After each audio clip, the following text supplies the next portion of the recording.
कुछ विषय मैं आपके सामने बोलूँगा। वैसे आप सब लोग विद्वान हो, अधिकांश हिंदू संगठनों से जुड़े हुए लोग हैं।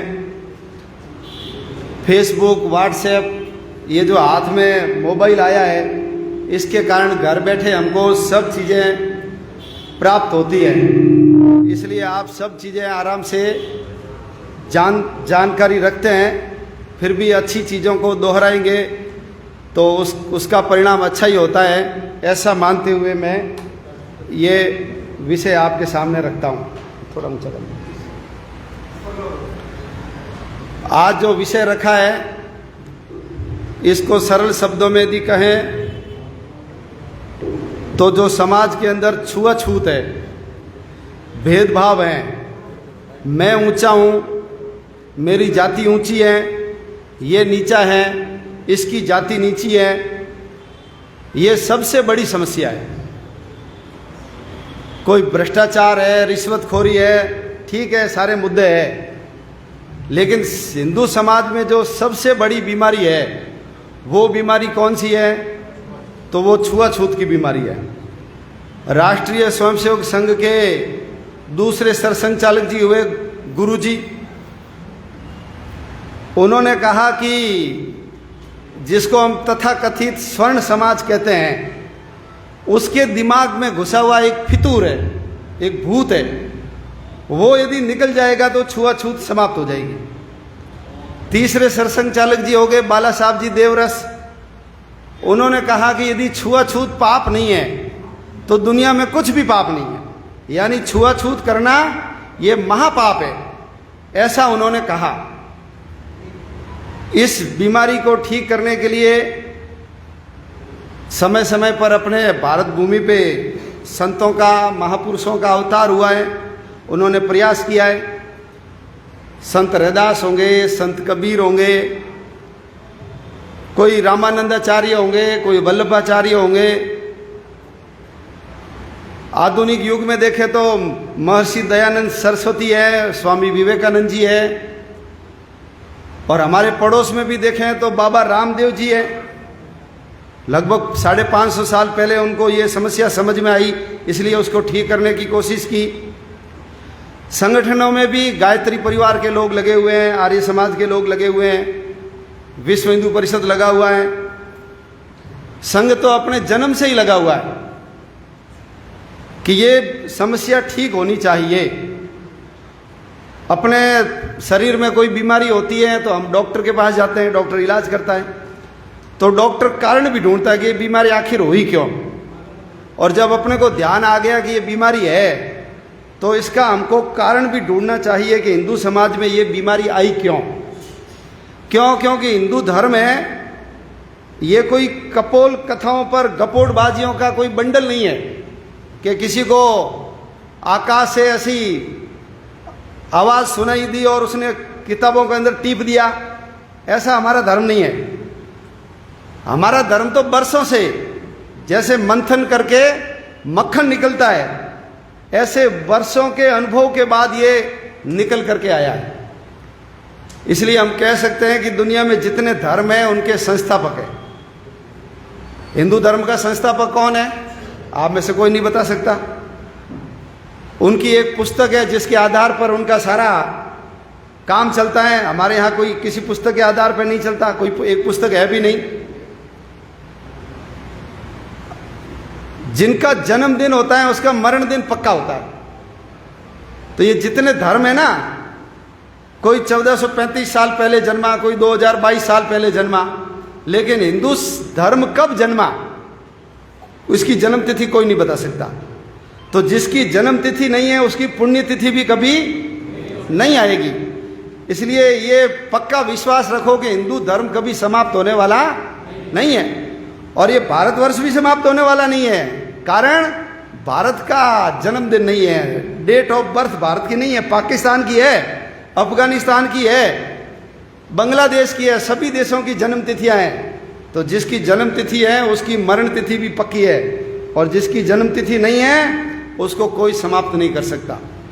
इस पृथ्वी पर हम लगभग 2 अरब साल से जिंदे हैं। हमारा जो सृष्टि संवत है, अभी चैत्र शुक्ला एकम गया है, तो पहले तो वैज्ञानिक मानते नहीं थे कि इतनी पुरानी सृष्टि नहीं है। हमारी जो सृष्टि संवत बोलते थे, और आज भी कोई शुभ कार्य होता है तो हम सब संकल्प लेते हैं, अद्य श्री ब्रह्मणो द्वितीय परार्धे श्री श्वेत वाराह कल्पे वैवस्वत मनवंतरे अष्टाविंशति तमे कलयुगे कली प्रथम चरणे, ऐसा बोलते हैं ना। फिर अमुक स्थान अमुक नगर वगैरह बोलते हैं। तो सृष्टि संवत कितना है? तो सृष्टि संवत है 1,95,58,85,123 खत्म होकर के 124वां शुरू हुआ अभी थोड़े दिन पहले, 15 दिन पहले लगभग। तो कार्बन हर चीज के अंदर होता है, उसका क्षय कितना हुआ है उसके आधार पर कोई पुरानी हड्डी है, कोई पुराना पत्थर है, कोई पुरानी लकड़ी मिल गई, उसकी उम्र तय होती है। तो ये जो कार्बन डेटिंग है ये भी बताती है कि ये जो धरती बनी है 2 अरब साल पहले बनी है। और हमने भी क्या कहा, 1,95,00,00,000। तो बोलो दोनों का सामंजस्य बराबर बैठा कि नहीं बैठा? विज्ञान के आधार पर खरा है मामला। आजकल घरों में जाते हैं तो बच्चे बड़े होशियार होते हैं, वो अपने को कई सवाल पूछते हैं कि पिताजी मुर्गा पहले हुआ या मुर्गी पहले हुई या अंडा पहले हुआ। और जब ये बात बोलते हैं तो हम फंस जाते हैं। अब बोलेंगे मुर्गी, तो बिना अंडे के मुर्गी कहां से आई? और अंडा बोल देंगे तो मुर्गी के बिना अंडा कहां आया, और अंडे के बिना मुर्गी कहां? ये जटिल सवाल है। हमारे धर्म ग्रंथ कहते हैं कि ये सब परमात्मा ने बनाया, कण कण में भगवान है ना, हर चीज के अंदर वो महाशक्ति है। और परमात्मा को लगा कि मैं अकेला हूं, अच्छा नहीं लगता, तो मुझे बहुत सारा होना चाहिए, एको अहम बहुश्यामा, ऐसा मान करके उन्होंने बनाया। और भगवान ने जो बना दिया वो अभी तक वैसा ही चल रहा है। पाश्चात्य देश कहते हैं कि पहले समुद्र के अंदर एक कोशी की जीव बना, तो उनको पूछो कि समुद्र किसने बनाया, और समुद्र जिसके ऊपर है वो धरती किसने बनाई, और धरती जिसके चारों ओर चक्कर लगा रही है वो सूर्य किसने बनाया। फिर उस जीव के पूंछ निकली तो मछली बन गई, फिर मछली की पूंछ घिस गई तो मेंढक बन गया, मेंढक के फिर पूंछ निकली तो वो बंदर बन गया, और बंदर की पूंछ घिस गई तो आदमी बन गया। तो यदि पूंछ घिसने से ही आदमी बना है तो बोलो सारे बंदर खत्म होने चाहिए कि नहीं होने चाहिए? और कुछ बंदर ऐसे भी मिलने चाहिए जो आधे आदमी हो और आधे बंदर हो। मछली मछली है, मेंढक मेंढक ही है। तो हम बंदरों की औलादे नहीं है, बंदरों की औलादे तुम होगी, है ना, बुरे बुरे होते हैं ना, हम बंदरों की संतान है। हम तो स्वयं भू भगवान मनु की संतान है, इसलिए मनु की संतान होने के कारण हमको मनुष्य बोला गया है, और भगवान ने बनाया हमको। तो भगवान ने सब चीजें बना दी। फिर मैं खुद कहाँ आऊंगा, तो उसको देश चाहिए था तो भारत बनाया। किस धर्म में पैदा होऊंगा, तो हिंदू धर्म बनाया। और अभी पंडित जी ने बताया ना कि किसी धर्म के अंदर खुद भगवान नहीं आया। कुछ लोग तो अभी खुदा खुदा ही कर रहे कि तू खुद आ जा। उसने कहा मैं खुद कभी आने वाला नहीं हूं, लेकिन हमारे वहां एक बार नहीं आया है, कई बार आया है, वो कई बार आया। और छाती ठोक करके कहा है, यदा यदा ही धर्मस्य ग्लानिर्भवति भारत अभ्युत्थानम अधर्मस्य तदात्मानम सृजाम्यहम्। जब जब पाप बढ़ेगा मैं उसको ठीक करने के लिए आऊंगा। ये हमारे भगवान ने खड़े होकर के युद्ध के बीच में ऐसी ज्ञान की बात बोली है। फिर दुनिया चलेगी कैसे, तो वेद बनाए। वेदों में क्या है, वेदों के अंदर सृष्टि के नियम है। सृष्टि चलेगी कैसे, उसके नियम क्या होंगे, तो वेदों में गपोड़बाजियां नहीं है, ध्यान रखना कि डंडा मारा और चंद्रमा के 2 टुकड़े कर दिए, ऐसा नहीं है। धरती गोल है तो गोल ही है, हमने भूगोल बोला है और लाखों वर्षों से बोल रहे हैं भूगोल। इसका मतलब है बाप दादों को पता था कि नहीं था धरती गोल है, इसलिए भूगोल रखा है। लेकिन वो कहते हैं धरती कैसी है, चपटी, सीधे सीधे चलोगे एक किनारा आ जाएगा, फिर आप नीचे गिर जाओगे।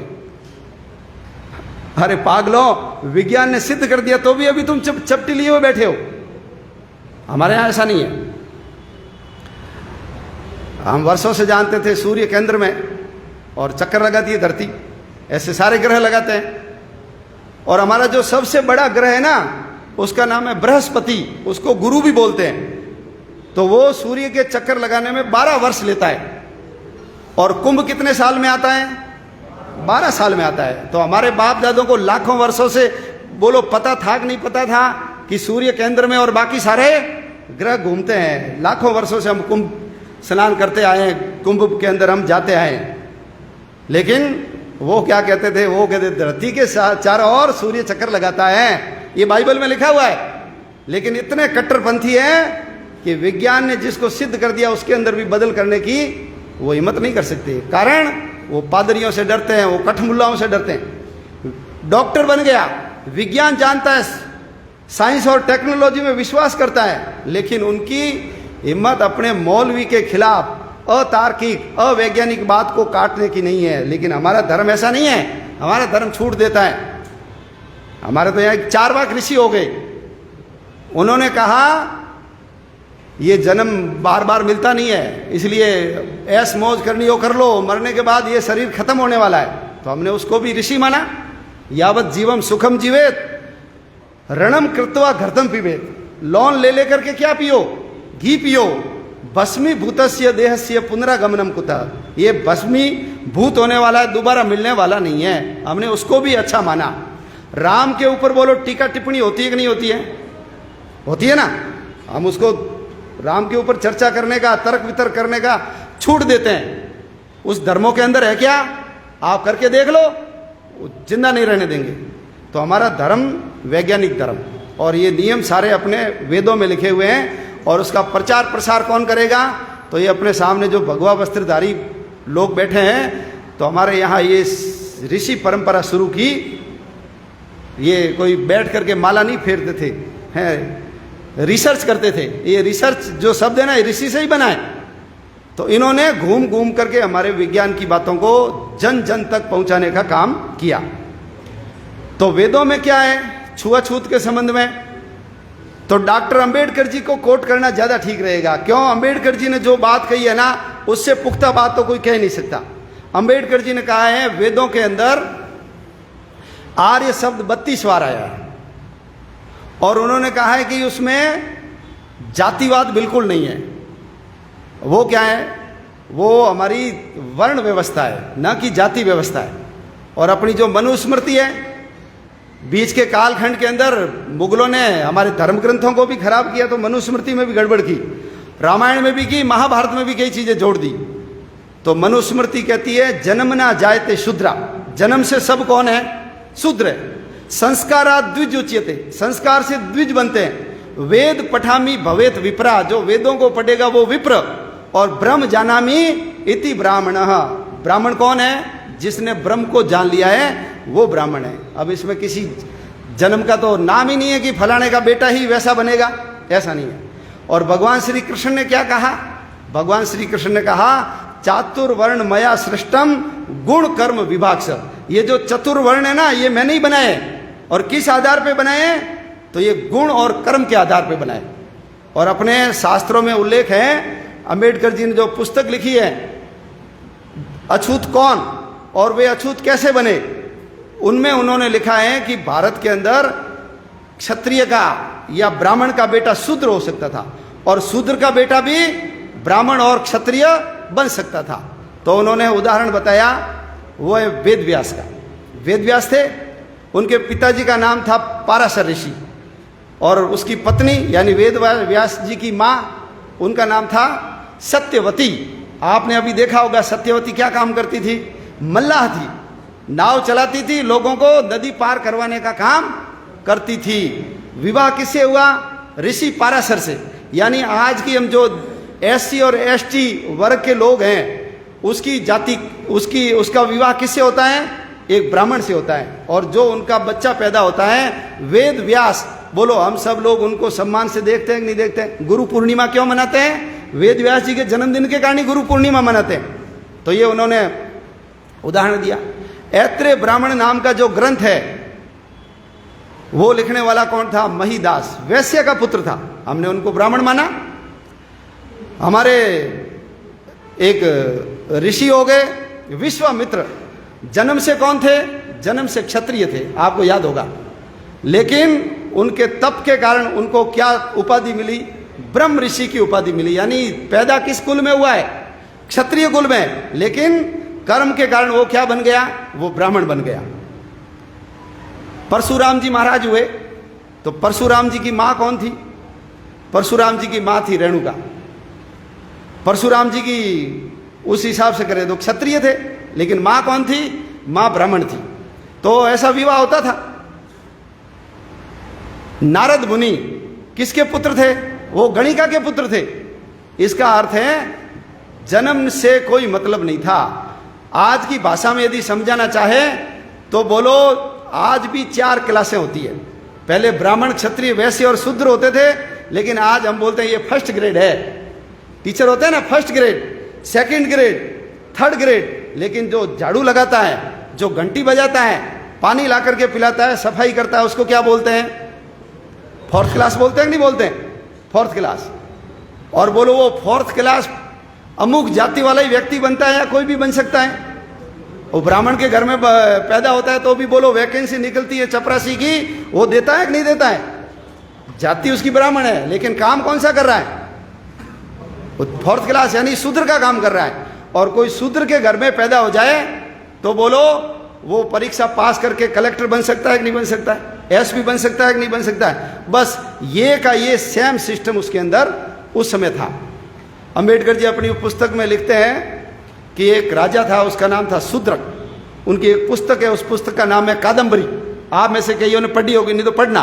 तो कादम्बरी में उन्होंने लिखा है कि शूद्रक नाम का राजा, और वहाँ एक उनके राज्य के अंदर एक सुंदर युवती रहती थी, उसको उन्होंने चांडाल कन्या बोला है। और चांडाल कन्या के घर में एक तोता था जो संस्कृत बोलता था, और उस तोते के माध्यम से राजा को पता लगता है कि ये है तो SC ST में पैदा हुई, लेकिन गुणों से ये महान है, इसलिए ये कहाँ आनी चाहिए? ये राजमहल में आनी चाहिए। इसलिए वो शूद्रक राजा किससे विवाह करता है? उस चांडाल कन्या से विवाह करता है। ये किसने कहा है? मैं नहीं कह रहा हूं, ये डॉक्टर अंबेडकर जी ने कहा है। पुस्तक पढ़ना, आप शूद्र कौन थे और क्यों बने शूद्र, उन्होंने ऐसा कहा। अंबेडकर जी ने लिखा है कि भारत के अंदर अपवित्रता थी लेकिन अस्पृश्यता नहीं थी। ये 2 शब्द हो गए, ध्यान रखना, अपवित्रता और अस्पृश्यता। आपकी माताजी रोटी बना रहे हैं और आपके छोटे भाई ने या आपकी पत्नी रोटी बना रही थी और आपके बच्चे ने मलमूत्र कर दिया। माँ या पत्नी उठी, उसकी साफ सफाई की और बिना हाथ धोए वो वापस रोटी बटने लग गई। बोलो आप स्वीकार करोगे क्या? हाथ आना तो बोलो, क्यों नहीं? वो तो आपकी माँ है ना, वो भाई आपकी पत्नी है, दिक्कत क्या है? बेटा भी आपका ही है, क्या फर्क पड़ गया? थोड़ा लेटरिन का हाथ लग गया तो लग गया यार, चलेगा मामला। स्वीकार करते हैं? कभी नहीं करते हैं। तो इसको बोलते हैं अपवित्रता। अपवित्रता। मैं नाक में अंगुली घुमा रहा हूं, हैं, कान के अंदर ऐसे ऐसे करते आ रहा हूं, और आओ भाई साहब, हाथ आगे करूंगा तो आप हाथ मिलाओगे क्या मेरे से? भाई साहब थोड़ी तो तमीज रखो, अभी तो अंगुली डाल रहे थे नाक में, मेरे से मिला रहे हो। अरे यार मैं ईश्वर जी हूं, मेरा भाषण सुनते, भले ही सुनते होंगे, लेकिन ये स्वीकार नहीं करेंगे। इसको बोलते हैं अपवित्रता। ये हमारे समाज में नहीं थी, लेकिन पढ़ा लिखा है, मास्टर बन गया, पटवारी बन गया, घर के अंदर गाय है, दिया जलाता है, दुर्गा माता की मूर्ति लगी हुई है, घर के अंदर कोई चमड़े का या साफ सफाई का ऐसा कोई घर में धंधा नहीं करता, लेकिन उसके बाद भी मैं उसको मंदिर में नहीं जाने दूंगा, उससे हाथ नहीं मिलाऊंगा, उसको लोटा नहीं दूंगा। इसको बोलते हैं अस्पृश्यता। तो अंबेडकर जी ने कहा अपवित्रता थी और आज भी अपवित्रता है, भले मेरी माँ होगी या मेरी पत्नी होगी, साफ सफाई नहीं रखेगी तो मैं उसको स्वीकार नहीं करूंगा, लेकिन अस्पृश्यता नहीं थी। और ये उन्होंने क्यों लिखा? उसमें एक चीनी यात्री भारत में आया था, उसका नाम था फाहियान। तो फाहियान पूरे भारत के अंदर घुमा है, तो उसको कहीं भी ऐसा भेदभाव वाला व्यवहार नहीं मिला। ये किसने लिखा? ये सब अंबेडकर जी ने लिखा। तो फिर ये सब गड़बड़ क्यों हो गई? गड़बड़ क्यों हो गई? अभी 1935 में अंग्रेजों ने एक जाति की लिस्ट जारी की थी, उसमें 429 जातियों का उन्होंने उल्लेख किया, और उन 429 जातियों में से केवल 2 जातियां अपने धर्म ग्रंथों में उसका उल्लेख है। नंबर 1 है भील, आपने देखा होगा भील, भीलनी, सबरी माता, राम जी वहां गए, एकलव्य का नाम सुना होगा, भील था वो। और ऐसी चीजों की है ना हमारे ये जो विरोधी विचार वाले ना अधूरी जानकारी देते हैं। एकलव्य का अंगूठा क्यों काटा? क्योंकि वो बेचारा क्या था? दलित था। पढ़ाते हैं ना अपने को, लेकिन पूरी बात नहीं बताते। जब द्रोणाचार्य ने पूछा कि तू कौन है, तेरा पूरा परिचय बता, तो एकलव्य क्या कहता है? एकलव्य कहता है मैं जरासंध के प्रधान सेनापति हिरण्यधनु का बेटा हूं। क्या बोलता है वो? जरासंध का प्रधान सेनापति, उसका मैं पुत्र हूं, हिरण्यधनु का पुत्र हूं। इसका दो बातें निकलती है, या तो एकलव्य दलित नहीं था, कैसे हो सकता है? जब प्रधान सेनापति का बेटा है तो फिर दलित कैसे हुआ वो? और यदि वो दलित था, इसका अर्थ है दलित क्या बनते थे? दलित प्रधान सेनापति बना। इस समय में ये महाभारत के काल के अंदर क्या बनते थे? प्रधान सेनापति बनते थे। तो यह पूरी जानकारी देते हैं। तो सबरी माता का और एकलव्य का। और दूसरा जो मिलता है वो चांडाल का मिलता है। चांडाल कौन था? राजा हरिश्चंद्र कहां बिके जाकर के? चांडाल के घर बिके ना। तो ये दो जातियां या वर्ण समझ लो, इसका उल्लेख है, बाकी 427 का उल्लेख है ही नहीं है। तो ये 427 आई कैसे? तो फिर डॉक्टर भीमराव अंबेडकर जी ने कहा ये सब 6ठी शताब्दी के बाद में आई। ये 4ठी शताब्दी में तो फाइयान आया था। 6ठी शताब्दी याद करो, 712 कौन आया? मोहम्मद बिन कासिम। कहां आक्रमण किया? सिंध के ऊपर आक्रमण किया। और मुसलमानों के आने के बाद भारत के अंदर ये छुआछूत भेदभाव बढ़ गया। कारण इस्लाम दो ही चीजों के आधार पे आगे बढ़ा है। नंबर 1 पैसा। ये सब लुटेरी गैंग थी, लूटने वाली, सबको इकट्ठा किया। पैसा चाहिए, हाँ चलो भारत लूटेंगे। सोमनाथ का मंदिर लूटा कि नहीं लूटा? इनको ज्ञान विज्ञान से कोई लेना देना नहीं था। हमारा बोलो नालंदा और तक्षशिला विश्वविद्यालय जलाया कि नहीं जलाया? जला दिया इन्होंने। तो पहला पैसा, और दूसरा सेक्स। आपको यदि भोग भोगना है, मजे मारने हैं, तो क्या करो? भारत चलो और भारत की महिलाओं को उठा करके लेकर के आएंगे। एक राजा के, हमारे यहां तो 2-3 रानियां होती थी, लेकिन मुगल थे, उनके एक बादशाह के कितनी कितनी बेग में होती थी? 300 400। और आपको पता होगा हमारे यहां से ले जाकर के 2-2 कौड़ी के अंदर, अरब के बाजारों के अंदर हमारी महिलाओं को नंगा कर कर बेचा गया था। 2 ही काम। और उनको लालच दिया कि तुम जीत गए तो ये भोगने के लिए महिलाएं मिलेगी, धन इकट्ठा करोगे 60% आप रखना। राजा कहता था 40% मेरे को देना, तो कौन नहीं लूटेगा? और मर जाओगे तो भी वहां हमारी तरह कोई मोक्ष की कल्पना नहीं है। भगवान कोई वैकुंठ में या हमको अपने चरणों में स्थान नहीं देगा। मरने के बाद भी तुमको क्या मिलेगा? वहां महिलाएं मिलेगी, हूरें मिलेगी, और एक आदि नहीं मिलेगी। कितनी हूरें मिलेगी? 72 प्रकार की। अब वो मिलती है कि नहीं मिलती है मरने के बाद तो क्या पता लगे? कोई बताने भी नहीं आता, कोई पूछने भी नहीं जाता, पूछने जाता है वो वापस भी नहीं आता। लेकिन बोलो इस लालच के अंदर 72 प्रकार की महिलाएं मिलेगी। यहां आतंकवाद बंदूकें ले लेकर के ये रफीक हनीफ आते हैं कि नहीं आते हैं? मर जाएंगे तो क्या है, महिलाएं मिलेगी वहां। तो 2 आधार पर यहां ये इस्लाम फैला, और इन लोगों ने हमारे करोड़ों लोगों को मारा। ये जो गीत गाते हैं ना, दे दी हमें आजादी बिना खड़क बिना ढाल, ये सब झूठी बातें। मुसलमानों से लड़ते हुए हमारे 45 करोड़ लोग मरे, ये कोई बताता नहीं है। और अंग्रेजों से लड़ते हुए 5 करोड़ हिंदू मरे। ऐसे 50 करोड़ लोग मरे, तब जाकर के हमको 15 अगस्त 1947 को आजादी मिली। टूटी फूटी आजादी मिली मजबूरी में। लेकिन कितने लोगों का बलिदान हुआ? 50 करोड़। सब नींव में सो गए, तब जाकर के आज हम यहां जिंदे बैठे हैं। 50 करोड़ लोगों को मारा। वीर थे, मजबूत थे, वो देश के लिए कुर्बान हो गए। बच्चे भी पीछे नहीं रहे। गुरु गोविंद सिंह जी के दोनों बच्चे, अभी तेग बहादुर जी का 400वां था ना, गुरु गोविंद सिंह जी के पिताजी, गुरु गोविंद सिंह जी के दोनों बच्चों को तो दीवार में चुन दिया। 7 साल का और 9 साल का। क्या होते हैं? बहुत छोटे छोटे बच्चे होते हैं, दूसरी और 5वीं पढ़ने वाला। और हमारी पद्मिनी 16,000 रानियों के साथ उसको जिंदा जलना पड़ा। कारण क्या है? सुंदर है, मेरे घर आनी चाहिए। लेकिन उसने कहा मैं मर जाऊंगी लेकिन तुर्क के घर में नहीं जाऊंगी, मुस्लिम बच्चे कभी भी पैदा नहीं करूंगी। ये जो लव जिहाद में हमारी लड़कियां भाग रही है ना, उनको उनसे सीख लेनी चाहिए। अरे तुम मर जाओ, जल जाओ, लेकिन मुसलमान के वहां मत जाओ। वो करीना कपूर गई थी, क्या पैदा हुआ है? तैमूर पैदा हुआ ना। तो वो कभी गाय की पूजा नहीं करेगा, वो कभी मंदिर जाएगा नहीं, वो कभी तुलसी की आरती उतारने वाला नहीं है। वो तो जब मौका मिलेगा हिंदू समाज को मारने का काम करेगा, मारने का काम करेगा। और अभी कोरोना था तो मैं भी कई चीज़ों में ढूंढता रहता था, तो मैंने भी ढूंढा कि आखिर हमारी सारी जो दादी परदादियाँ, हमारी वीरांगनाएं थी, ये जौहर ही क्यों करती थी? भाई मरना है तो जहर खा लो, किले से कूद जाओ, गर्दन काट लो। जलना तो बहुत कठिन काम होता है। रोटी बनाते समय रोटी के अंदर से भाप निकल जाती है ना, हालत खराब हो जाती है।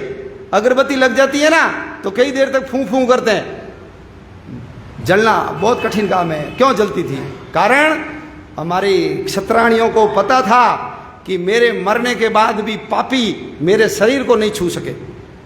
आपको पता है कई देशों के अंदर ये ऐसे गंदे लोग हैं कि कब्र में से निकाल करके मरी हुई महिलाओं के साथ बलात्कार करते हैं ये लोग। ये सच कह रहा हूं मैं, आप ढूंढ लेना। तो यदि मैं किले से कूद गई या जहर खा लिया या मेरी गर्दन काट दी या तलवार अंदर भोंक ली तो शरीर तो वैसे ही रहेगा। मरने के बाद मेरे शरीर को भी कोई हाथ नहीं लगा सके, इसलिए मैं जल जला करके ये मांस की लोथड़ी बन जाऊंगी, लेकिन पापी मेरे शरीर को हाथ नहीं लगा सके। इसलिए हमारी माताओं बहनों को क्या करना पड़ा? जौहर करना पड़ा। ये सरल काम नहीं है। तो ये जौहर की बच्चों को और महिलाओं को मरने के लिए मजबूर किया। और ये जब से आए हैं तब से भारत के अंदर बहुत सारी बीमारियां इनके कारण ही हुई है। आप कल्पना करो, हम आज मंदिर में बोलते हैं धर्म की जय हो, अधर्म का नाश हो, प्राणियों में सद्भावना हो, विश्व का कल्याण हो। अब दादी को पूछो, बोलो दादी विश्व क्या है? बोलो दादी बता सकती है क्या? लेकिन वो बैठी बैठी कल्पना क्या करती है? कल्याण किसका हो? विश्व को। और जय किसकी हो? हिंदू धर्म की नहीं बोली है, धर्म की जय हो। और प्राणियों में सद्भावना हो, हिंदुओं में नहीं, मनुष्यों में भी नहीं, प्राणी जिसमें भी प्राण है। वो नामदेव जी थे ना, रोटी बना रहे थे, कुत्ता रोटी लेके गए, भाग गया, पीछे भागे, पकड़ने के लिए नहीं गए, तू मेरी रोटी कहां ले जा रहा है? नामदेव बनाई रोटी, कुत्ते ने उठाई, पीछे घी की कटोरी लिए जा रहे, प्रभु लूखी तो मत खाओ, जरा घी तो लगाओ, तूने शकल बना ली स्वान की, मुझे ओढ़नी ओढ़ा दी इंसान की। प्रभु जी इसको चुपड़ करके खाओगे तो तुमको भी आनंद आएगा और मेरे को भी। तो कुत्ते के अंदर भी हमने किसको देखा है? परमात्मा को देखा है, परमात्मा को देखा है। फिर अपने करते हैं, बोलते हैं सर्वम खलविदम ब्रह्म, सभी के अंदर क्या है? एक ही परमात्मा है। तो हम इतनी बड़ी बड़ी बातें बोलते हैं और हमारा व्यवहार कैसा है? हमारा व्यवहार उल्टा है। यानी विश्व का तो कल्याण हो जाना चाहिए, लेकिन ये जो हमारे पड़ोस के अंदर ये जो मोहन राम नाम का मेघवाल रहता है या ये हरिराम नाम का हरिजन रहता है, बस इसका उद्धार और इसका कल्याण नहीं हो। नारे लगाएंगे बड़े बड़े, लेकिन हिंदू का व्यवहार नारों से बिल्कुल बोलो उल्टा है या नहीं है? उल्टा है। तो ये पूर्वज बुद्धिमान थे, उन्होंने सब चीजों का जब खोजबीन कर ली, बहुत गुप्त ज्ञान की खोज कर ली, ये बिना गए हुए ठेठ वहां पहुंचे हैं क्या? कैसे पता लगा कि मंगल की गति कितनी है, बुध की गति कितनी है? अरे जब वो एक के लिए एक डंडा खींचते थे, दो के लिए दो डंडे खींचते थे, 10 के लिए 10 डंडे और 1000 10,000 लिखना होता था ना, तो रात भर डंडे खींचते रहते थे। उनको लिखना अंक का भी पता नहीं था उस समय। बोलो हमारे यहाँ तक्षशिला और नालंदा विश्वविद्यालय थे कि नहीं थे? जब उनको कपड़े पहनने नहीं आते थे तब हमारे यहाँ सूत, रेशम, मलमल, कपास होता था। तो इतनी जिसने तरक्की और प्रगति की है, उनका तो आध्यात्म जहां खत्म हो जाता है ना, वहां हमारे आध्यात्म का क ख ग शुरू होता है। तो इतना डीपली जाकर के जिन्होंने शोध कर लिया हो, तो उनको ये पता नहीं था कि ये छुआछूत सही नहीं है, गलत है, सब पता था। इसलिए तो इतनी बड़ी बड़ी बातें अनपढ़ महिला भी बोलती है, गांव की महिला बोलती है। तो ये सब आई मुगलों के कारण। ये भारतवर्ष में अब जितनी चीजें दिख रही है ना, कुछ के मैं उदाहरण बताता हूं। अभी आपने रामायण और महाभारत देखी, क्या सीता ने घूंघट निकाला? द्रौपदी ने निकाला? किसी ने नहीं निकाला। शंकर और पार्वती का फोटो देखा होगा, क्या पार्वती ने घूंघट निकाला है क्या? तो फिर हमारी दादी परदादी क्यों निकालती है? इसलिए कि मुसलमान आते थे, हमारी महिलाओं को उठाकर ले जाते थे, तो हमने एक तरीका निकाला, मुंह ढक करके रखो, ना तो कोई चेहरा देखेगा, ना कोई हमको उठा करके ले जाएगा। तो ये घूंघट प्रथा किसके कारण आई? मुसलमानों के कारण आई। हमारे यहाँ विवाह दिन में होते थे, सूर्य की साक्षी में, लेकिन मुसलमान कहते थे तुम शादी करोगे तो तुम्हारी पत्नी 7 दिन तक हमारे पास रहेगी, 8वें दिन आपको दी जाएगी, और 9 रोजे याद करो अकबर के। तो हमारे घर वालों ने एक तरीका निकाला कि दिन में विवाह करो ही मत। तो विवाह कब करो? रात को करो, चोरी छुपे, ताकि किसी मुसलमान को पता नहीं पड़ेगा, रात को ही शादी करके बारात को रवाना कर देंगे। तो ये रात को विवाह किसके कारण आए? ये मुसलमानों के कारण। राम का दिन में विवाह, कृष्ण का दिन में विवाह, शंकर भगवान का विवाह भी दिन में हुआ। और जहां मुसलमान नहीं पहुंचे वहां आज भी दिन में विवाह होता है। गुजरात के नीचे चले जाओ, आप में से कई लोग गए होंगे केरल, कर्नाटक या उधर आसाम, विवाह कब होते हैं? विवाह दिन में होते हैं, रात में जहां मुसलमान ज्यादा थे वहां रात को विवाह होते हैं। हमारी सारी महिलाएं पढ़ी लिखी हुआ करती थी, सारी महिलाएं। राम सीता का जब अपहरण हुआ तो बोलो रावण से सीता ने तर्क वितर्क किए कि नहीं किए? और जब द्रौपदी का चीरहरण हो रहा था तो द्रौपदी ने तो वो सवाल पूछे थे, उसका उत्तर भीष्म भी नहीं दे सका, वो माथा नीचे करके बैठ गया। और आप में से कभी कोई संसद में जाओ ना, तो संसद के अंदर जाकर के देख लेना, वो द्रौपदी का वाक्य लिखा हुआ है कि वो सभा नहीं है जिसमें वृद्ध नहीं है, वो वृद्ध नहीं है जो सत्य नहीं बोलते हैं, वो सत्य नहीं है जो झूठ लपेट करके बोला जाता है। ये किसने बोला? ये द्रौपदी ने बोला। तो पढ़ी लिखी थी तभी तो बोला ना। हमारे साधु सन्यासी बच्चों को पढ़ाते थे और उनकी पत्नियां वो बच्चियों को पढ़ाती थी, इसलिए सारी बच्चियां कैसी थी? पढ़ी लिखी और विद्वान थी। लेकिन स्कूल जाएंगे, मुसलमान बीच में से उठा कर ले जाएगा। क्यों? वो कुंवारी लड़कियों को ज्यादा ले जाते थे। अभी बोलो कोरोना के अंदर हमने स्कूलें बंद की कि नहीं की? बंद की कि नहीं की? कारण जिंदा रहना जरूरी या पढ़ना जरूरी? बोलिए, जिंदा रहना जरूरी या पढ़ना जरूरी? तो हमने कहा जिंदा रहना जरूरी है। यदि जिंदा रहेंगे तो बाद में पढ़ लेंगे, मर जाएंगे तो फिर पढ़ेंगे कैसे? इसलिए हमने सब बच्चों को स्कूल भेजना क्या कर दिया? स्कूल भेजना बंद कर दिया। तो ऐसे ही हमारे उस समय के जितने स्कूल थे,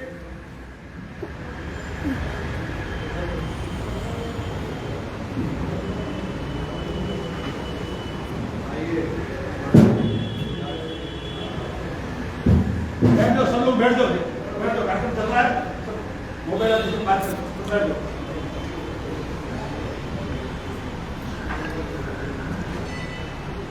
जितने स्कूल थे वो सारे स्कूल इसलिए बंद करा दिए, बच्चों को स्कूल भेजना इसलिए बंद करवा दिया कि यदि तुम स्कूल जाओगे तो तुम्हारा अपहरण मुसलमान कर लेंगे। इसलिए अपन क्या करो? स्कूल नहीं जाएंगे, घर पे ही पढ़ेंगे। तो घर पे पढ़ने की व्यवस्था ठीक नहीं थी, और ठीक नहीं होने के कारण अपन सब जानते हैं कि हमारी सारी दादी परदादियां अनपढ़ हो गई। अभी बोलो अपनी सबकी दादी और परदादी अनपढ़ है या नहीं है? बोलिए, अनपढ़ है कि नहीं है? हाँ, तो पहले नहीं थी। ये अनपढ़ इसलिए हो गई क्योंकि हमने स्कूल जाना बच्चियों को बंद करवा दिया। सारी हमारी दादी परदादी अभी अनपढ़ है। फिर चमड़े का उपयोग भारतवर्ष में कभी नहीं होता था। क्यों? हमारे यहाँ सूत, कपास, रेशम, मलमल है, तो हमको चमड़े की जरूरत कहाँ है?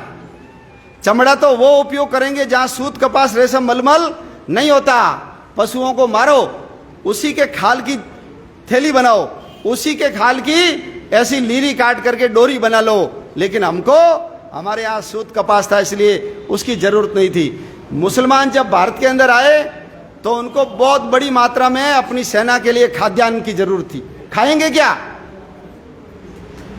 तो भारत के लोगों ने तय किया कि इनको भूखा मारो, यह भूखे मरेगी तो ये सेना अपने आप यहां से भाग जाएगी। इसलिए या तो अनाज छुपा देते थे या अनाज जला देते थे। तो भूखे मरते क्या करें? तो उन्होंने कहा कि हमारे लिए तो मांस लेकर के आओ। जो हार गए थे ना सैनिक, उनको कहा हमारे लिए मांस लाओ, चमड़ा लाओ। तो उन्होंने मांस लाना स्वीकार कर लिया, चमड़ा लाना स्वीकार कर लिया, लेकिन उनके डर के मारे वो मुसलमान नहीं बने। भारत के अंदर शौचालय घर में कभी नहीं होते थे, शौचालय कभी नहीं होते थे। मोहनजोदड़ो और हड़प्पा की खुदाई हुई है, आपने पढ़ा भी होगा। तो वहां बड़े बड़े अनाज रखने के भंडार निकले, बड़े बड़े स्नानागार निकले, लेकिन लैट्रिन नहीं निकली। कारण लोग लैट्रिन कहाँ जाते थे? लैट्रिन बाहर जाते थे। राजा और रानी के लिए सुरक्षा को ध्यान में रखते हुए किले में एक 20 बाई 20 का प्लॉट होता था। राजा और रानी वहां लैट्रिन जाते थे, बाकी कहां जाते थे? बाहर। राजा रानी बाहर जाएंगे तो खतरा हो जाएगा उनको। तो एक रानी और एक राजा के लिए बोलो 20 बाई 20 का प्लॉट जिंदगी भर के लिए पर्याप्त होता था कि नहीं होता था? चलता रहता था, खड्डा खोद देते रहते और ढकते रहते थे। लेकिन एक बादशाह के 300 बेग में, मुस्लिम बादशाह के कितनी बेग में? 300। तो 20 बाई 20 के अंदर 300 लोग लैट्रिन जाएंगे तो हालत क्या होगी? बदबू आएगी कि नहीं आएगी? तो इन्होंने कहा जो लोग हार गए और मुसलमान नहीं बन रहे, इन लोगों से मल उठाओ, लैट्रिन उठाओ। या तो तुम मुसलमान बन जाओ, नहीं तो तुमको ये मल उठाना पड़ेगा, लैट्रिन उठाना पड़ेगा। उन लोगों ने विचार किया क्या करें, मल उठाएं?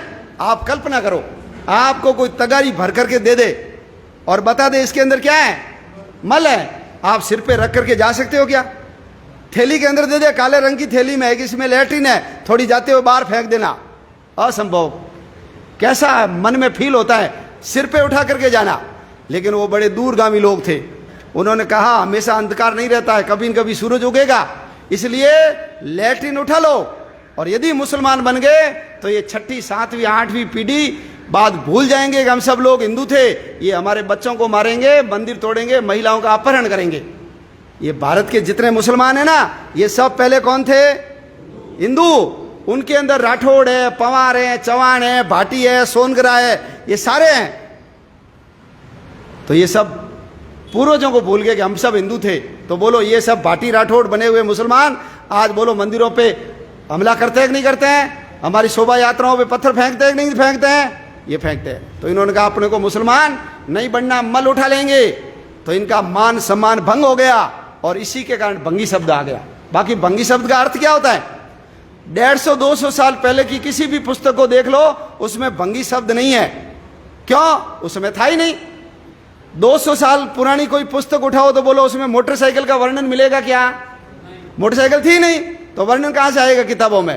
तो इनका धर्म मान सम्मान भंग कर दिया, इसलिए हम आज इनको अछूत और भंगी शब्द, हरिजन शब्द का इस्तेमाल करने लगे। सूअर कभी हम घरों में पालते नहीं थे। आप कल्पना करो, गाय का तो उपयोग है, अपने शास्त्रों में भी गाय का वर्णन है, भेड़ का वर्णन है, बकरी का वर्णन है, भैंस का वर्णन नहीं है। ध्यान रखना, ये कई लोग भैंसों का दूध पीते हैं ना, वो सोच लेना भगवान राम ने और भगवान कृष्ण ने भैंसें नहीं चराई। क्या चराई थी? गाय चराई। गाय चराओगे, गाय जैसे बुद्धिमान बनोगे, और भैंस चराओगे, उसका दूध पियोगे तो कैसे बनोगे? गई भैंस, जिसकी लाठी भैंसी है, गाय बोलते हैं। काला अक्षर भैंस बराबर। तो छोड़ देना भैंसों का दूध। भैंसों का वर्णन है। भैंसे तो ये वीरप्पन जैसे डाकू थे ना, यमराज वगैरह क्या थे? लुटे रही थे, जंगलों में रहते थे। अब वहां कोई गाड़ी रथ तो चल नहीं सकता, तो भैंसा ही लो, उस पर चढ़ो, घूमो। तो भैंसे का वर्णन नहीं, गाय का, बकरी का, भेड़ का, इसका वर्णन है। लेकिन सूअर घरों में क्यों आ गया? आज भी देख लो घरों में सूअर है। सूअर इसलिए आया कि हिंदू गाय को पवित्र मानता है और मुसलमान सूअर को क्या मानता है? हराम। क्या मानता है? और हम भी कई बार भोलेपन में कह देते हैं हिंदू को गाय, मुसलमान को सूअर। अरे तुम गाय से तुलना कर रहे हो सूअर की? सूअर हराम है। तो हिंदुओं ने तरीका निकाला, हमारे घर में मुसलमान नहीं घुसे तो क्या करो? सूअर रखो घर में, सूअर। और जहां सूअर होता है वहां मुसलमान कभी हाय अल्लाह करके भाग जाता है। सूअर है, डर लगता है उसे। और हमारी बहनों को भी कहा कि सूअर के खून का टीका लगाओ। यदि सूअर नापाक है तो बोलो टीका लगने वाली बहन भी क्या हो जाएगी? नापाक। मुसलमान उसको ले जाएगा नहीं। उसका कान काट करके गले में लॉकेट लटका लो, उसके बाल काट करके अंगूठी बना लो, ताबीज बना लो। तो यदि वो नापाक है तो ये भी नापाक, इसलिए मुसलमान हाथ नहीं लगाएगा। तो हमारी रक्षा के लिए हमने क्या पाले? सूअर। बाकी सूअर के ऊपर ना तो चढ़ सकते हैं, ना उसके दूध काम आता है, ना बैलगाड़ी में जैसे बैल को जोतते हैं वैसे जोत सकते हैं। तो सूअर इसलिए आया। और सूअर गंदगी करता था। फिर वो जो नई आबादी बसी वो एक किनारे बसने लगी कि इधर रहेंगे तो ये सूअर दिन भर हमारे गलियों में भी घूमेंगे। पूरी बस्ती उधर बस गई और ये सूअर पालने वाली बस्ती एक किनारे हो गई। और हम उसको क्या मानने लगे? हम उसको अछूत और दलित मानने लगे।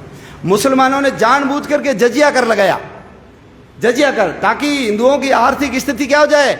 खराब। और जब आर्थिक स्थिति खराब होगी तो बोलो मजबूरी मुसलमान बनेगा कि नहीं बनेगा?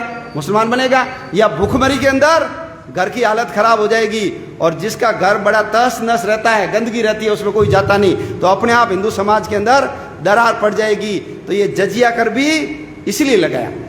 भारत के अंदर बलात्कार कभी नहीं होता था। रामायण महाभारत में एक भी बलात्कार की घटना नहीं। सिकंदर जब भारत में आया था तो सिकंदर के सैनिकों ने भी कोई बलात्कार नहीं किया। ये जो पशुवृत्ति है ना, ये पशुवृत्ति किसके कारण आई है? इस्लाम के कारण। उनका धंधा ही एक ही है भोग भोगो, महिलाओं को उठा करके ले जाओ। तो ये बलात्कार भारत में पशुवृत्ति किसके कारण आई है? ये इन लोगों के कारण आई है। हमारे यहाँ तो चाहे घोड़े की लगाम हो, चाहे हाथी का औदा कसने के लिए रस्सी हो, चाहे तलवार की म्यान हो, ये सब किसके बनते थे? ये सूत कपास रेशम मलमल के बनते थे। भगवान राम के आपने जूते देखे होंगे, हमारे महाराज जी के जूते देख लो, किसके बने हुए हैं? लकड़ी के। तो चमड़े का उपयोग हमारे यहाँ होता ही नहीं था। और कहीं आपने शंकर भगवान को किसी शेर की खाल के ऊपर देखा है तो कोई मर जाता था, मरने के बाद उन्हीं साधु सन्यासियों के शिष्य वो उसमें से मांस वांस निकाल करके वो बिछाने के काम लेते थे, लेकिन मारने का काम कभी भी नहीं करते थे। और उसे अपवित्र भी नहीं होते, ध्यान रखना। बोलो डॉक्टर दिन में कितनी बार पोस्टमार्टम करता है? आप उसको पूछते हो कि अभी आप तो मुर्दे का पोस्टमार्टम करके आ रहे हो, मेरे नाड़ी देखने से पहले आप स्नान करके आओ। आप किसी डॉक्टर को कह सकते हो क्या? हिम्मत है क्या? ऐसा कहोगे तो कोई डॉक्टर आपके हाथ भी नहीं लगाएगा। तो उससे खराब नहीं होता था।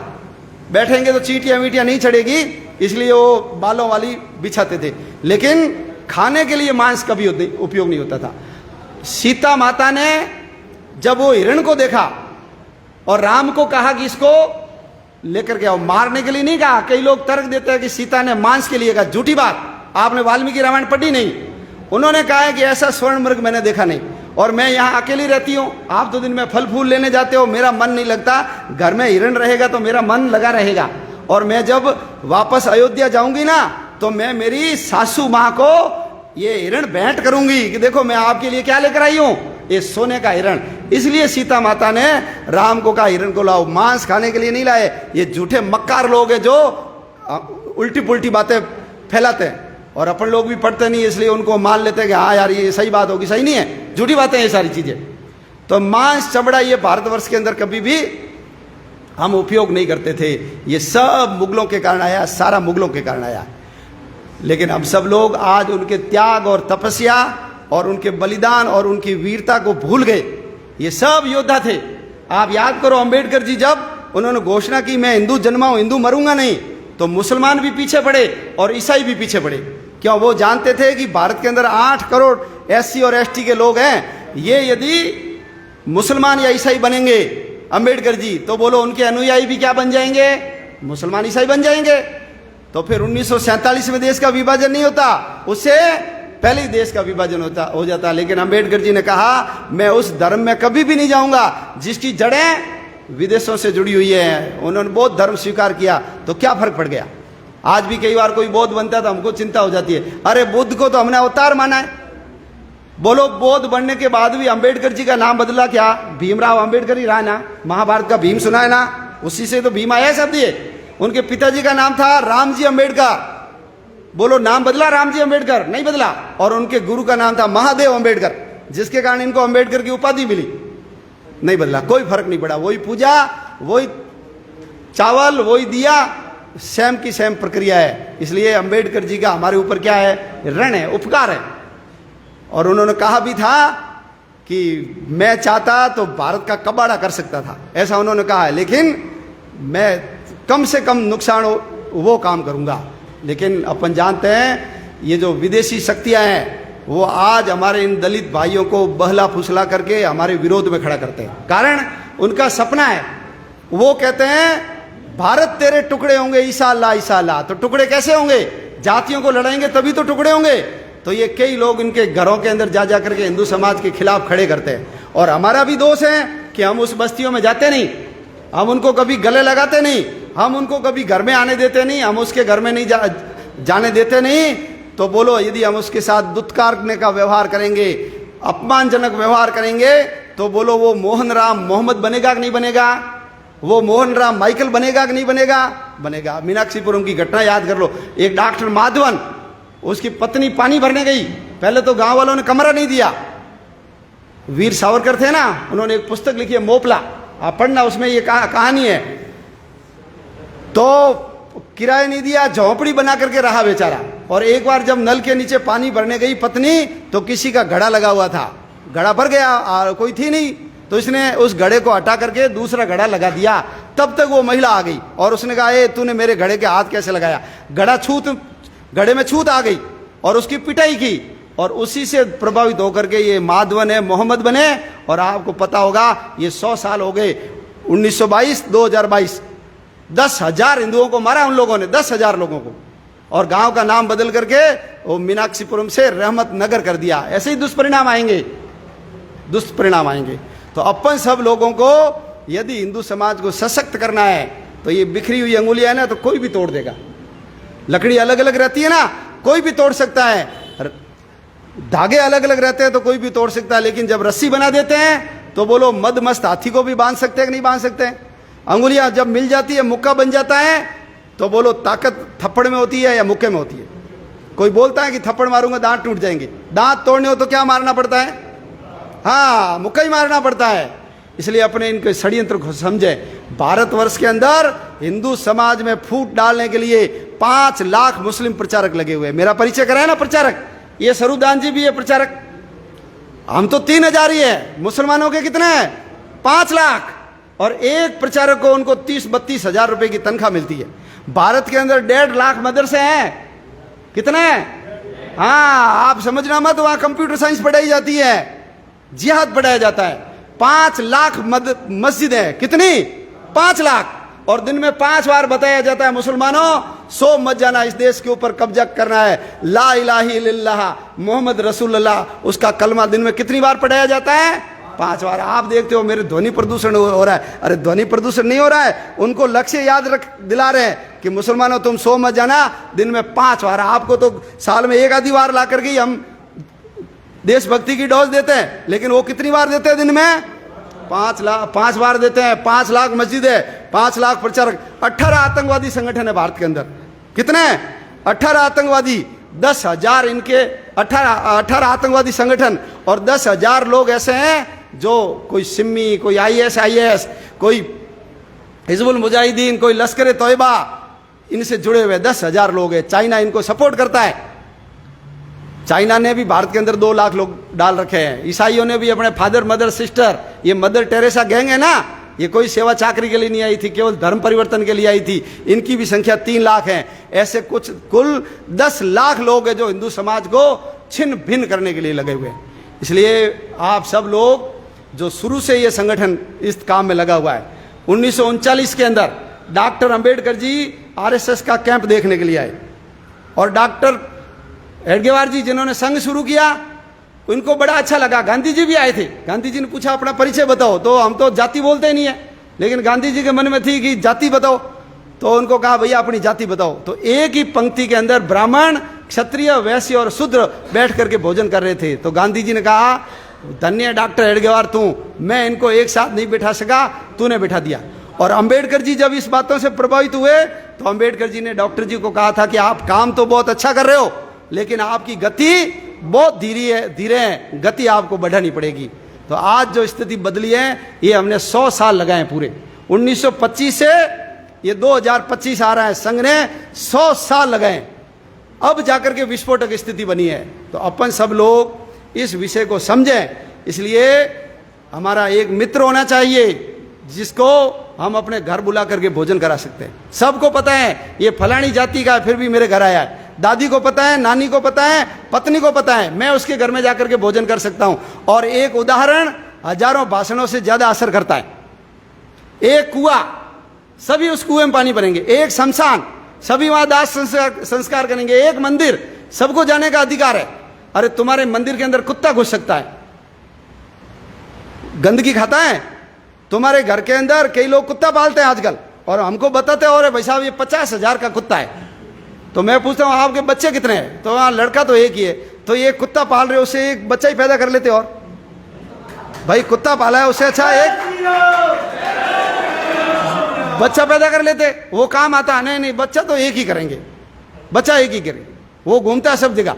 और कई लोग कारों के अंदर लेकर जाते तो मुंह निकाले, ऐसे आपने देखा होगा सवेरे, स्कूटी पे बैठा के ले जाते हैं। कई लोग लिखते हैं कुत्तों से सावधान, तो लगता है कि घर में पता नहीं कौन है। हाँ, कौन है?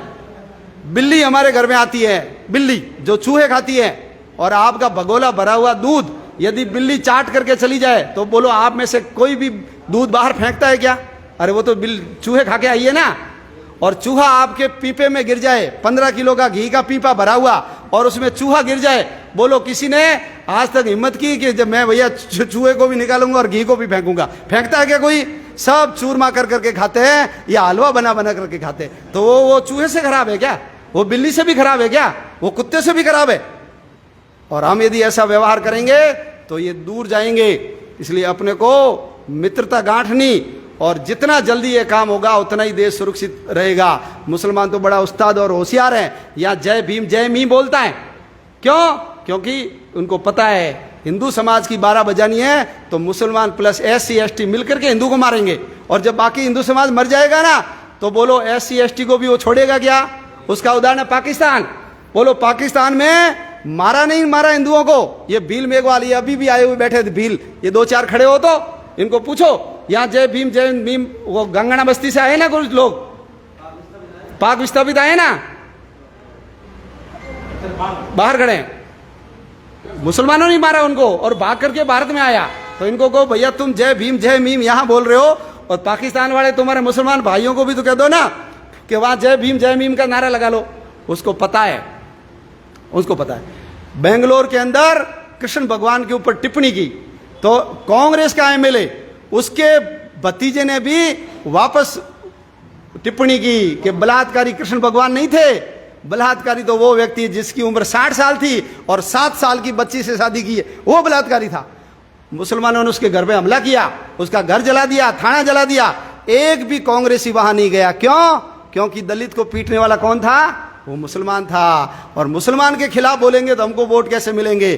तो ये राजनीतिक पार्टियां वगैरह सब अपनी रोटियां सेकने के लिए लगी हुई है। दलित के ऊपर मुसलमान हमला करता है, कोई नहीं बोलता, और कोई एक की आधी घटना हो जाती है ना, उसको ऐसा कर देते हैं जैसे पता नहीं पूरे भारत में यही हो रहा है। आप लोगों से भी निवेदन करता हूं, अपने गली मोहल्ले में कभी कोई मंदिर में घुसने से रोकता है, हम जाकर खड़े होंगे। कैसे नहीं घुसने देगा? भगवान तू ठेका ले रखा है क्या, या भगवान तेरे ही है? कोई यदि घोड़ी से उतारने की कोशिश करेगा तो हम जाकर के खड़े होंगे, हम चलते हैं साथ। निकालो, कैसे गड़बड़ कर सकते हैं? एक जगह निकल रही थी, वो विनती कर रहा है कि हमको घोड़ी पे बैठने दो। नहीं नहीं, तुम घोड़ी पे बैठोगे तो फिर हम क्या करेंगे? वो गया मुसलमानों के पास कि हमको घोड़ी पे नहीं बैठने दो। मुसलमान वो तो इंतजार करते हैं। अच्छा, 50 हट्टे कट्टे लड़के डंडे लेकर के आए, लाइन बनाई और कहा इसके बीच में घोड़ी, और उन लोगों के घर के आगे से निकालो। उसकी बंदोली निकली, एक भी हिंदू के अंदर हिम्मत नहीं थी कि वो मुसलमानों से लड़ सके। लेकिन बेचारा मोहन राम है, वो घोड़ी पे नहीं बैठ सकता। ये कैसा अन्याय है? तो अपन सब लोग ऐसे मुद्दों के ऊपर खड़े हो। और विश्व हिंदू परिषद संघ ने प्रयास किया है, संतों को गांव में लेकर के गए हैं, समरसता के यज्ञ किए हैं। हमने जगह जगह, राम मंदिर की नींव किसने रखी? कामेश्वर चौपाल। जाति क्या थी? हरिजन। मंडलेश्वर महामंडलेश्वर से नहीं रखवाई। 9 नवंबर 1989 को नींव किसने रखी? कामेश्वर चौपाल हरिजन से रखवाई है। ये सेवा भारती अपना संगठन केवल इसी काम के लिए लगा हुआ है, और पूरे भारतवर्ष में 2.25 लाख सेवा कार्य हैं जो इनके बस्तियों के अंदर, कोई सिलाई सिखाने का काम, कोई पढ़ाने का काम, कोई संस्कार केंद्र का काम चलाते हैं, ताकि हमारा इस बहाने उस वहाँ जाना हो, और मुस्लिम ईसाई वहाँ क्या गतिविधियाँ कर रहे हैं उसको रोकने के लिए हमारे पास एक प्लेटफॉर्म हो। नहीं तो हम उस बस्तियों में जाते नहीं, क्या होता है पता नहीं पड़ता है। आप सब लोगों से निवेदन है, ये सबसे बड़ी समस्या है, हम सब मिलकर के काम करेंगे, निश्चित रूप से ये कम होगी। पहले बहुत ज़्यादा थी, कम हुई है, आगे और कम हो जाएगी। कोई यदि कुएं में गिर जाता है तो जो गिरा हुआ व्यक्ति है उसको भी बाहर निकलने का प्रयास करना पड़ेगा। ऐसा नहीं हो यूं होकर बैठ जाएगा, निकालो निकालो, नहीं तो बोरी होकर बैठ जाएंगे तो निकाल ही नहीं सकते। तो उसको एड़ी ऊंची करनी पड़ेगी, हाथ ऊंचा करना पड़ेगा, और जो कुएं के बाहर खड़ा है उसको झुकना पड़ेगा कि नहीं पड़ेगा? उसको झुकना पड़ेगा, थोड़ा पकड़ करके उसको खींचना पड़ेगा। तो दोनों मिलकर के करेंगे तो निश्चित रूप से ये समस्या का समाधान होगा। आप सब लोग इस विषय को समझें, और हम शुरुआत अपने घर से करें, हम घर से करें। ये तो भाषण बहुत देते हैं, लेकिन करते समय डर लगता है। घर में दादी है, नानी है, उनको समझाओ कि माँ तू जब मैं छोटा था तो मेरी लेटरिन तूने साफ की? हाँ की। उसी आज से तूने रोटी बना करके मेरे को खाई, खिलाई, तो मैंने तेरे को तो दलित बनाया ही नहीं, तो फिर ये बेचारा दलित कैसे हो गया? समझाएंगे कि नहीं समझाएंगे? तो ऐसा करेंगे तो ठीक हो जाएगा। तो अपने घर से शुरू करें, और ऐसा कहीं विषय खड़ा होता है तो हम सब लोग इन लोगों के सपोर्ट में खड़े हो जाएंगे, और जब उदाहरण पेश होंगे तो निश्चित रूप से आने वाले समय में एक समरस माहौल बन जाएगा। प्रयास से हुआ है, थोड़ी बहुत कमी है, थोड़ा जोर और लगाएंगे तो ये बन जाएगा। आप सब लोग ऐसा करेंगे, ऐसा आपके चरणों में निवेदन करते हो मेरी बात पूरी करता हूँ। बोलिए भारत माता की।